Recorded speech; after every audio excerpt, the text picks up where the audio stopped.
Boa tarde, meu povo. Quanto tempo, que saudade, né? Estamos agora de volta aí nessa proposta de trazer um vídeo de revisão para vocês, tá? Vinculado ao que a gente vem tratando com a dança, né? Nesse momento aí de aula remota, tá? Então hoje eu vou aproveitar para conversar um pouquinho sobre dança, questão das danças de massa, né? Questão das danças folclóricas, dança erudita, dança de salão, para a gente tentar compreender um pouquinho mais esse conhecimento. Então, primeiramente, quando eu falo de dança, né, e eu vou analisar o universo da dança, a gente sabe que desde as eras primitivas, né, a gente analisa a dança presente na vida do ser humano, né? Então, se eu for analisar a dança na pré-história, onde tudo se iniciou, já se dançavam como forma de celebração, né? O homem, quando tinha uma boa caçada, dançava. O homem, quando pedia chuva, acontecia, dançava, né? Em forma de homenagem, no nascimento, na morte. Então, a dança, ela vem nesse processo histórico desde o princípio lá na pré-história e chegando até os dias atuais, né? Então a gente vê o conceito aí vinculado à expressão representativa, né, de diversos aspectos na vida do homem, como eu falei, né? Em vários momentos sociais, vários momentos da vida do homem, a dança se faz presente. É uma linguagem social, porque através dela a gente consegue transmitir algo, né? Tem expressão corporal, tem sentimentos, emoções, entre outras situações. Está vinculada à questão religiosa também, né? Existem danças sagradas que têm essa relação vinculada à questão da religião. Dança vinculada a trabalho, tem pessoas que vivem do trabalho, vivem da dança para se manter, né? Então tem dança relacionada à saúde, entre outros fatores.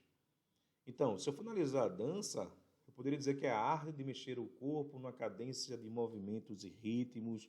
É uma das principais artes, né, criadas pelo homem. Então, a dança tem vários caminhos aí para a gente tentar denominá-la e conceituá-la. Quando eu falo da história da dança, a gente citou que a dança tem uma relação muito forte já na pré-história, né?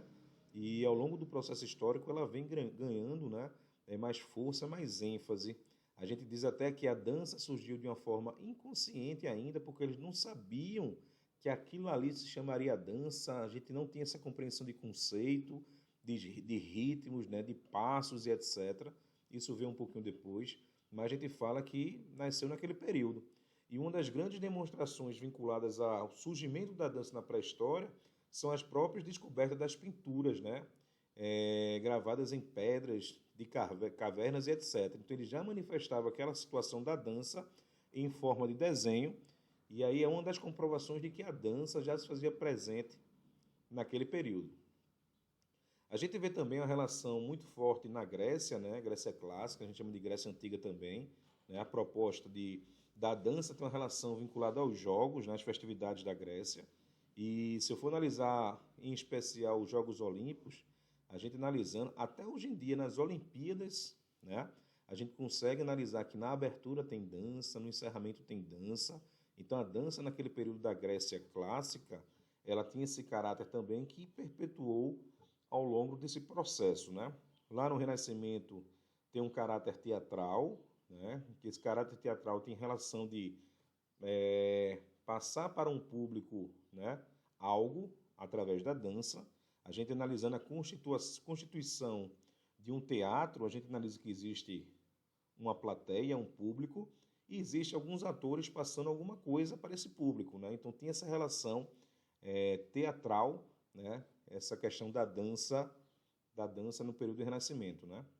E a gente vai analisando o contexto geral, a gente vê essa evolução da dança até os dias atuais, tanto vinculada à saúde, lazer, profissão, né, entre outros sentidos. A dança vem evoluindo desde o seu início até os dias atuais e a proposta é que evolua ao longo do processo, né? Dança promove integração social, né? Essa relação com as pessoas são fortalecidas, promove o entretenimento, diversão, né? Está dentro de uma perspectiva profissional também. Existem profissionais que trabalham com dança, tem uma relação vinculada ao lazer, né? Promovendo emoções, sentimentos, sensações e etc. Então, a dança, se a gente for analisar no contexto mundial, né? A dança é algo que está vinculado a qualquer que seja a sociedade. Se eu for analisar em Agrestina, a gente dança, né? Se eu for analisar na Argentina, também tem dança, no Japão tem dança, nos Estados Unidos tem dança. Então a dança em si tem esse caráter forte na vida do homem, né? Eu até falava em outras aulas de que a própria dança, né? Se a gente for analisar o nosso contexto social, muitas pessoas, antes mesmo de falar, já dançaram, já foram estimulados de alguma forma, né? Pelo vizinho, por uma música, pela família, né? E promovem a dança mesmo antes de repente, promover a fala, né? Vejam o quanto é importante a questão da dança na vida das pessoas. Se eu for classificar as danças, existem várias formas de classificar. Ela pode ser social, vinculada ao entretenimento, né, das pessoas. Ela pode ser teatral, como eu falei anteriormente, com a proposta de passar algo para o público. Ela pode ser uma dança profana, né, que segundo a igreja, as danças profanas poderiam provocar pensamentos pecaminosos nas pessoas que dançavam, né? E quando eu falo de pensamento pecaminoso, a igreja proibiu durante um período a dança do ventre, né? Porque trazia movimentos sensuais que poderia provocar alguns pensamentos que não fosse a dança para os homens, né? Então, a dança tem esse contexto, dança profana, dança sagrada. Dança sagrada eram danças apoiadas pela igreja. Então, tem várias formas de classificar. Vamos trazer essas vinculadas à sua forma, né, e a relação que se dá com as pessoas. Então, temos as danças folclóricas, populares, eruditas, temos danças de salão, entre outras. Danças folclóricas. Quando eu falo em dança folclórica e analiso assim, por exemplo, o frevo, a gente já faz uma relação que o frevo é uma dança vinculada a um território, né? Já faz parte do folclore daquela cidade, daquele estado, né? E aqui em Pernambuco o frevo é muito forte. Então, o frevo ele tem uma relação cultural particular de uma região. Então, quando a gente fala do axé da Bahia, né? Não que não tenha axé em outros locais, mas o axé ele tem uma relação fortíssima na Bahia, é uma dança folclórica da Bahia.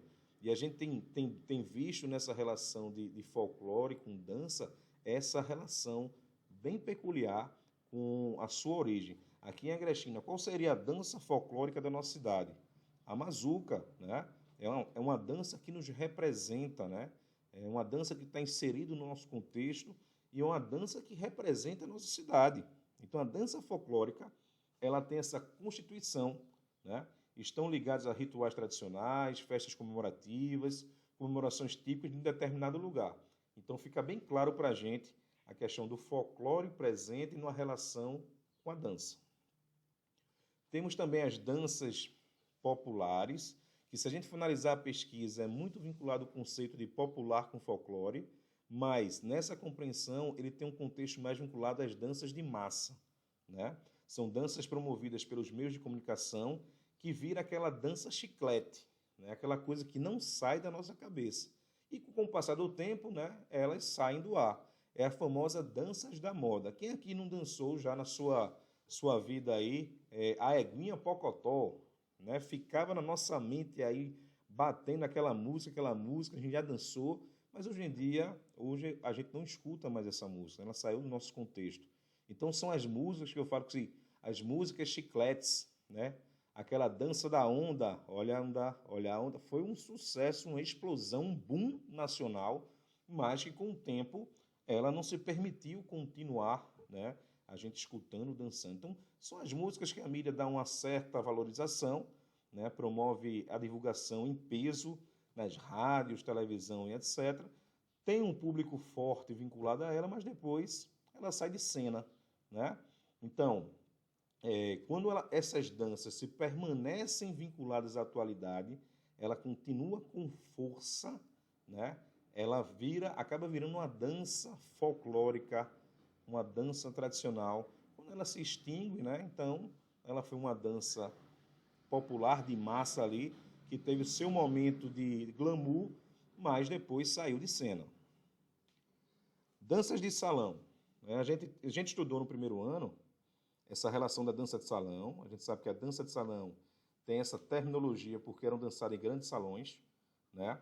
Dança de salão é essa que tem essa relação de dançar de casal, É como se fosse duas pessoas tornando uma só, né? Nos passos ritmados vinculados à dança. Então, essa dança de salão tem como característica principal também a questão do abraço lateral, onde o parceiro estende seu braço, né, juntamente com o braço da dama. Né? Esse termo é abraço lateral, que está muito vinculado às danças de salão no seu contexto, né, particular. E se for analisar esse abraço lateral, gente, só recapitulando, vocês viram no primeiro ano, tem uma relação direta da forma com que os soldados seguravam o seu armamento, né? Porque, assim, era essa postura de segurar sua arma, onde eles tinham um zelo, um cuidado em relação ao seu armamento, e aí ele transferiu aquele zelo, aquele cuidado na forma de conduzir a sua dama, né? As primeiras danças de salão aconteceram na corte do rei Luís, né, lá no século XIV, na Europa, e ela começou a disseminar a nível de outros continentes, até pelo processo de colonização.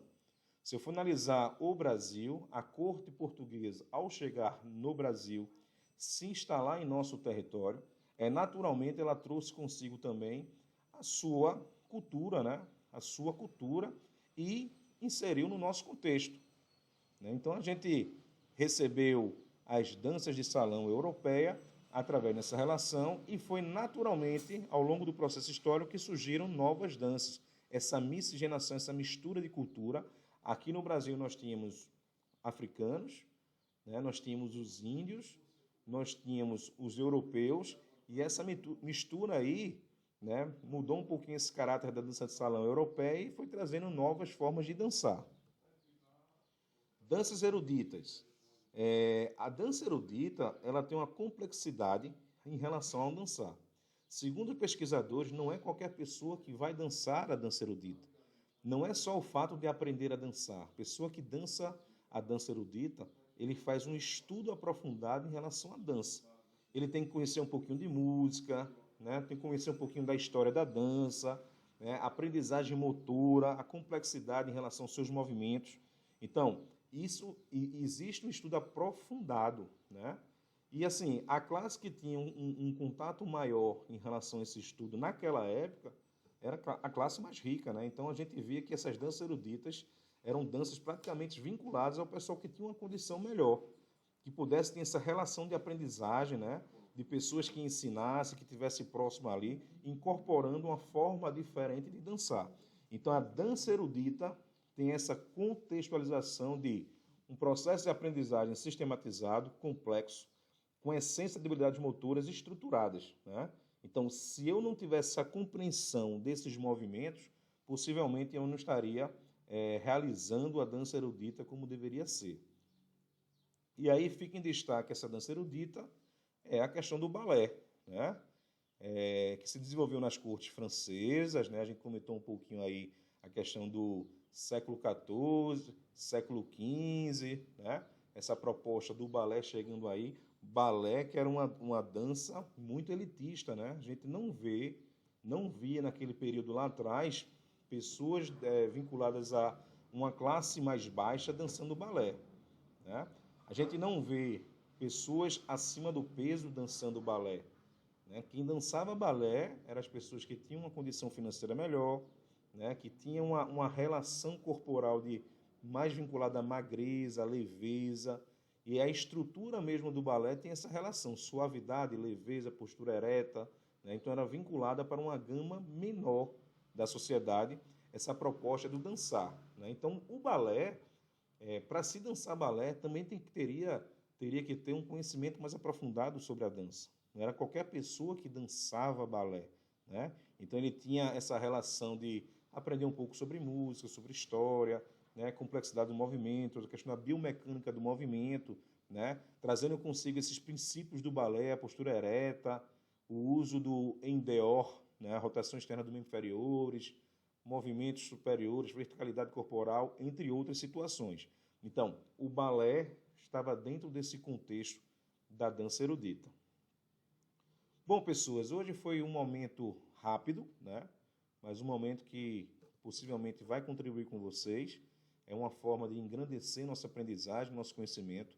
E a gente queria passar um pouquinho desse detalhe para vocês hoje, para a gente continuar caminhando juntos, buscando esse progresso, né?